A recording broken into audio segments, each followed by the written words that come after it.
Jadi kita lanjutkan ya, yang di modul halaman 2.8 itu kas transaksi kasnya itu dari yang di modul 1. Jadi kan setiap transaksi kan kadang kasnya ada di sisi debit, kadang ada di sisi kredit ketika kita mencatat di jurnal. Nah, itu kita pisahkan antara sisi debit dan sisi kredit. Nah, yang transaksi yang kas di sisi debit berarti dimasukkan sisi debit sebelah kiri, sedangkan yang kasnya ada di kredit kita taruh sebelah kiri di sisi kredit. Nah, setelah itu kalau sudah ketemu semua, sisi debit dijumlah, sisi kredit dijumlah, terus diselisihkan. Kalau kasnya lebih banyak daripada kas yang di debit lebih banyak daripada yang di kredit, berarti sisanya adalah saldo debit. Tapi kalau kreditnya lebih banyak daripada debit jumlahnya, itu berarti kasnya saldo kredit. Nanti akun-akun yang lain juga seperti itu. Setelah kita bikin akun kas selesai ya, terus kita bikin akun yang lain. Misalnya ada supply atau bahan habis pakai, debitnya berapa, kreditnya berapa dijumlah, terus sisinya berapa. Sedangkan misalnya hutang juga gitu, kita hutangnya yang di debit berapa, di kredit berapa, terus diselisihkan. Itu cara mencatat buku besar. Sampai sini ada yang mau ditanyakan? Paham?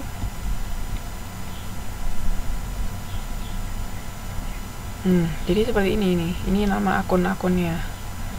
Ini kan beda, akun kas sendiri.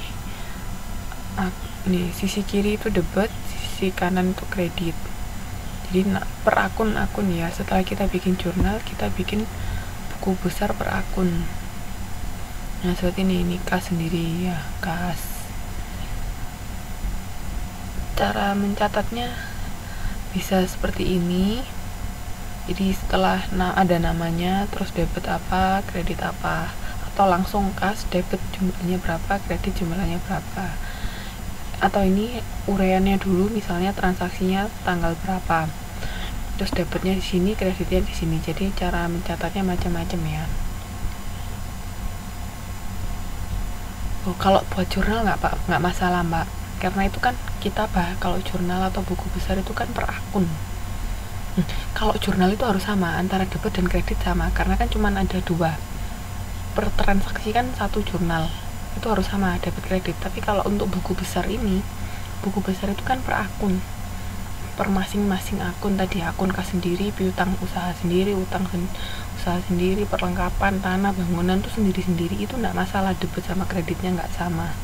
Karena nanti karena apa? Nanti selisihnya itu kita masukkan ke neraca kan. Nah, di neraca itu nanti antara akun-akun yang di debit sama akun-akun di kredit harus sama. Itu nanti ketika di neraca. Tapi untuk buku besar ini nggak masalah kalau debit sama kreditnya nggak sama. Tapi ketika kita membuat jurnal, itu debit sama kreditnya harus sama. Dan akunnya kan nggak cuman kas, ada akun kas sama apa sama apa, kan tergantung transaksinya. Paham nggak?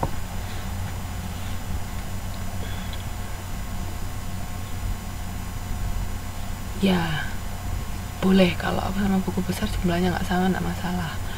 Tapi kalau jurnal, kalau neraca itu debit kredit harus sama. Ada yang mau ditanyakan lagi?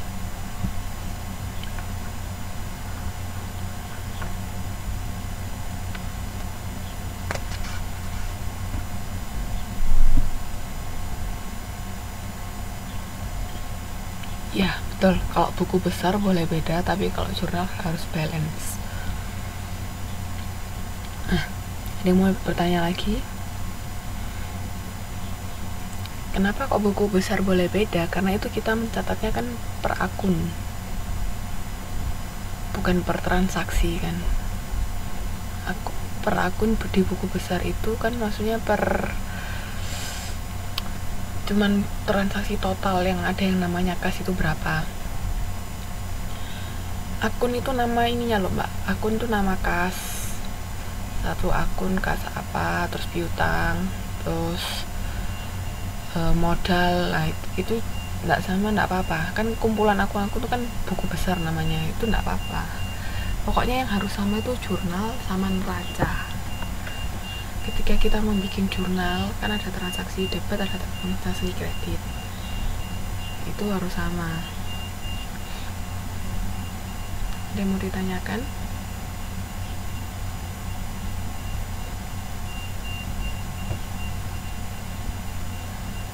Lagi mau bertanya? Kalau nggak ada, kita lanjut ke saldo akun normal. Jadi setiap akun tuh ya, akun kas tadi, akun aktiva ini kita langsung jadiin satu aktiva ya, nggak kas. Kan aktiva ada aktiva tetap, aktiva lancar. Sudah tahu kan aktiva tetap itu apa? Cuman buku besar aja mbak, yang lain harus sama. Sampai sini yang kita pelajarin kan buku besar, jurnal, neraca, persamaan akuntansi ya. Itu yang boleh beda itu yang buku besar, tapi yang lainnya harus balance. Oke. Sekarang kita bicara tentang saldo akun normal. Jadi ini basicnya ya, mbak harus ingat. Jadi ketika kita bahas aktiva, akun normalnya itu di debit. Karena apa? Ingat, persamaan akuntansi aktiva sama dengan utang plus modal. Oleh karena itu aktiva akun normalnya di debit. Jadi setiap ada akun aktiva yang bertambah, berarti itu masuknya ke debit. Contohnya menyetor modal, berarti kan kas bertambah kan. Kalau kas bertambah berarti masuk debit kan. Karena apa? Karena kas itu termasuk dalam aktiva ya kan. Misalnya kita beli kendaraan itu masuk aktiva bukan? Kendaraan masuk aktiva kan, tapi aktiva tetap nggak masalah. Tapi aktiva karena kita beli kendaraan berarti kendaraan kita bertambah, masuk ke debit. Tapi ketika kita menjual kendaraan, berarti kan kendaraan kita nggak ada, berkurang, itu masuk kredit. Makanya diingat-ingat akun normalnya aktiva itu di debit. Misalnya ada pelanggan yang harusnya membayar tapi dicicil baru bayar berapa, sisanya berapa, berarti kan piutang usaha kita bertambah. Piutang usaha termasuk apa? Piutang usaha termasuk aktiva. Aktiva akun normalnya apa? Aktiva akun normalnya debit. Makanya itu ini akun normalnya debit, berarti ketika aktiva kita bertambah masuknya ke debit. Sedangkan ketika aktiva kita ketika piutang usaha kita berkurang masuk kredit.